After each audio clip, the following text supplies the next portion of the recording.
নমস্কার, আমি Papai. Psychology of finance চ্যানেলে আপনাদের স্বাগত।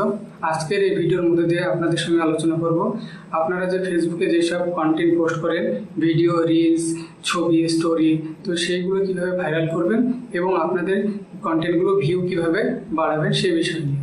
প্রথমত আপনাকে দিনে 2টো করে পোস্ট করতে হবে। 2টোর বেশি পোস্ট করবেন না, কারণ 2টো পোস্ট খুব বেশি হলে ফেসবুক অ্যালগোরিদম আপনাদের কন্টেন্টগুলো পাবলিক বা অডিয়েন্সের কাছে খুব কম পৌঁছায়, তার জন্য ভিউ কম আসে। আপনি 2টো করে পোস্ট করলে দিনে সেটা ফেসবুক অ্যালগোরিদম ভালোভাবে অডিয়েন্সদের কাছে পৌঁছে দিতে পারে এবং সেক্ষেত্রে আপনার ভিউ বাড়ে। ঠিক আছে। দ্বিতীয়ত হচ্ছে আপনি সঠিকভাবে পোস্ট করুন, কারণ পোস্ট যদি সঠিকভাবে না হয় তাহলে আপনার ভিউ একদমই বাড়বে না।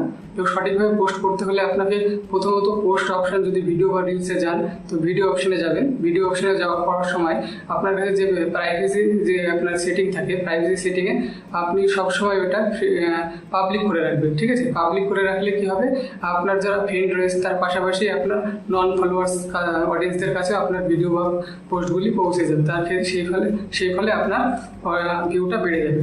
দ্বিতীয়ত আপনারা ইমোজি দিয়ে, আমরা ইমোজি নিচে যে অপশান থেকে ইমোজি হ্যাপি, স্যাড, ঠিক আছে, সেই ইমোজির পাশে আর একটা অপশান থেকে, সেটা হলো অ্যাডিশনাল। ঠিক আছে। সেই অপশানটা আপনি অবশ্যই চুজ করবেন। সেখানে দেখবেন আপনার যে পারপাসের ভিডিও সেই অপশানটা পাবেন, সেটা আপনি এখানে দিয়ে দিতে পারবেন। ঠিক আছে। এর ফলে আপনার ভিউটা বাড়বে। দ্বিতীয়ত কি রয়েছে, দ্বিতীয়ত আপনার হচ্ছে সঠিক সময়ে পোস্ট করবেন।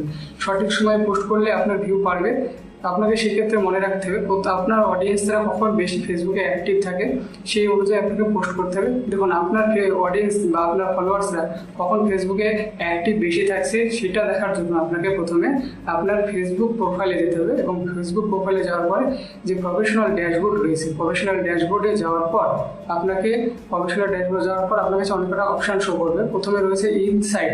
এই ইনসাইড অপশানে গেলে যাবেন, তারপরে দেখবেন নিচের দিকে আসলে আপনি দেখতে পারবেন আপনার অডিয়েন্সরা ঠিক কখন বেশি অ্যাক্টিভ থাকে।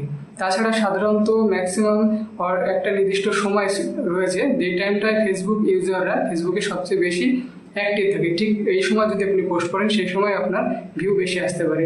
সাধারণত 5:30 থেকে আপনার 9:30 এবং সকালের দিকে 8:30 থেকে 9:30 এই টাইমটায় ফেসবুক ইউজাররা অনলাইনে বেশি অ্যাক্টিভ থাকে এবং এই সময়টা পোস্ট করলে আপনার ভিউ বেশি আসবে।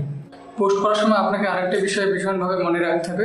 দেখুন, আপনি যখন কোনো একটা ভিডিও বা রিলস পোস্ট করছেন এবং সেই রিলস কী বিষয়ে বা রিলসটা কী নিয়ে বা ভিডিওটা কী নিয়ে সেই বিষয়ে টাইটেলে অবশ্যই লিখবেন।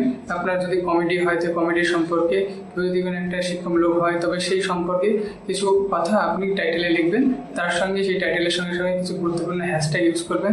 যেমন বলতে পারেন hashtag Facebook reels, hashtag Facebook post, এবং আপনি যে বিষয়ে কন্টেন্ট করছেন সেটা দিয়েও একটা হ্যাশট্যাগ করতে পারেন। যেমন যদি আপনি স্যাড বিষয়ে একটা স্ট্যাটাস দেন কিংবা স্যাড নিয়ে একটা কিছু রিলস বানালেন, তাহলে আপনি হ্যাশট্যাগ স্যাড কিংবা লাভ এসব কিছু নিয়ে একটা ভিডিও করতে পারেন, তাহলে সেক্ষেত্রে হ্যাশট্যাগ লাভ।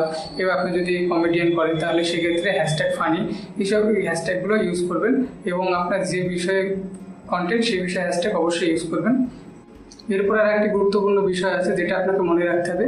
আপনি যেসব বিষয়ে কন্টেন্ট বানাচ্ছেন সেটা একটা নির্দিষ্ট বিষয়ে কন্টেন্ট বানাবেন, তাহলে ফেসবুক অ্যালগোরিদমের খুব সহজে বুঝতে পারবেন আপনি ঠিক কোন বিষয়ে ভিডিওগুলো করছেন এবং সেই ধরনের কাস্টমার বা সেই সব ধরনের অডিয়েন্সের কাছে খুব সহজে পৌঁছে দেবে। ফেসবুক সম্পর্কিত এইরকম ইনফরমেটিভ ভিডিও এবং ফেসবুকের পুরো সেটিং এসব বিষয় সম্পর্কিত ভিডিও দেখার জন্য অবশ্যই আমাকে ফলো করুন। এবং ফেসবুকে যদি কোনো টেকনিক্যাল প্রবলেম বা ফেসবুকে কোনো সেটিংয়ে ভুল বা কোনো সমস্যা হয় তো আপনারা সরাসরি আমাকে কন্ট্যাক্ট করতে পারেন। আমার প্রোফাইলে গিয়ে আমার কন্ট্যাক্ট নাম্বার এবং জিমেল অ্যাকাউন্ট দেওয়া আছে, সেখান থেকে আপনারা আমাকে সরাসরি কন্ট্যাক্ট করতে পারেন। অবশ্যই আপনাদের যতটুকু পারবো সম্পূর্ণরূপে হেল্প করবো। দেখুন, ফেসবুকে ভিউ বাড়ানোর জন্য সবসময় আপনি যেসব কন্টেন্টগুলো পোস্ট করবেন সেগুলো ভ্যালুয়েবল কন্টেন্ট পোস্ট করুন, যেগুলো সাধারণ মানুষের প্রয়োজন হয় বা যেসব মানুষগুলো দেখতে পছন্দ করে, সেটা হাস্যকৌতুক কিংবা সেটা কমেডি হোক না কেন কিংবা শিক্ষামূলক হোক না কেন, যে কোনো প্রকারের জন্য মানুষ সেটা নেয় বা সেটাকে দেখতে ভালোবাসে, সেই রকম কিছু কন্টেন্ট বিষয়ে আপনি কন্টেন্ট করুন, তাহলে আপনার ওয়াচ টাইমটা বাড়বে। সেক্ষেত্রে ওয়াচ টাইম যদি বাড়ে এবং আপনার ফেসবুকে লাইক কমেন্ট আসে, যেটাকে বলা হয় এঙ্গেজমেন্ট, যত এঙ্গেজমেন্ট বাড়বে আপনার ফেসবুক অ্যালগোরিদম আপনার ভিডিও বা পোস্ট করা ছবিটা বেশি করে আরও ইউজার বা নন ফলোয়ার্সদের কাছে পাঠিয়ে দেবে।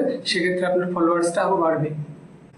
দেখুন, আরেকটা বিষয় রয়েছে লাস্টের, এটাও ভীষণ গুরুত্বপূর্ণ বিষয়। সেটা হচ্ছে আপনি দেখা গেলো আজকে পোস্ট করলেন, 2 সপ্তাহ বাদে একটা পোস্ট করলেন, কিংবা আজকে পোস্ট করলেন বা 1 মাস পরে পোস্ট করলেন, এমনভাবে পোস্ট করবেন। বা আজকে 5টা পোস্ট করে দিলেন, কালকে একটাও কিছু পোস্ট করলেন না, এমনটা করবেন না। প্রতিদিন নিয়মিত 2টো করে পোস্ট করুন। তাহলে আপনার ফেসবুক অ্যালগোরিদম আপনাকে বুঝতে পারবে যে আপনি একজন কন্টেন্ট ক্রিয়েটার এবং সঠিকভাবে আপনি নিয়ম মেনে পোস্ট করছেন, এবং সেটা আপনার অ্যাক্টিভলি ওরা আপনার ফলোয়ার্সটা বেশি করবে এবং আপনার ভিউজটাও বাড়িয়ে দেবে। আরেকটা বিষয় রয়েছে, ফেসবুকে গাইডলাইন্স অনুসারে কোনো আপনি কপিরাইট ইস্যু বা কোনো ফেসবুক গুগল থেকে কোনো কিছু অন্যের ভিডিও বা ছবি কিছু নিয়ে আপনি পোস্ট করবেন না। তার সেক্ষেত্রে আপনার ফেসবুক অ্যাকাউন্টে কপিরাইট পড়তে পারে, এবং কপিরাইট পড়লে অবশ্যই ভিউ কমে যাবে এবং রিচটাও কমার সম্ভাবনা রয়েছে। তো সেই দিক থেকে সাবধান থাকবেন, নিজের তৈরি কন্টেন্ট বানান এবং ফেসবুকে পোস্ট করুন, নিয়মিত শৃঙ্খলাবদ্ধভাবে পোস্ট করুন, অবশ্যই আপনার ভিউ বাড়বে।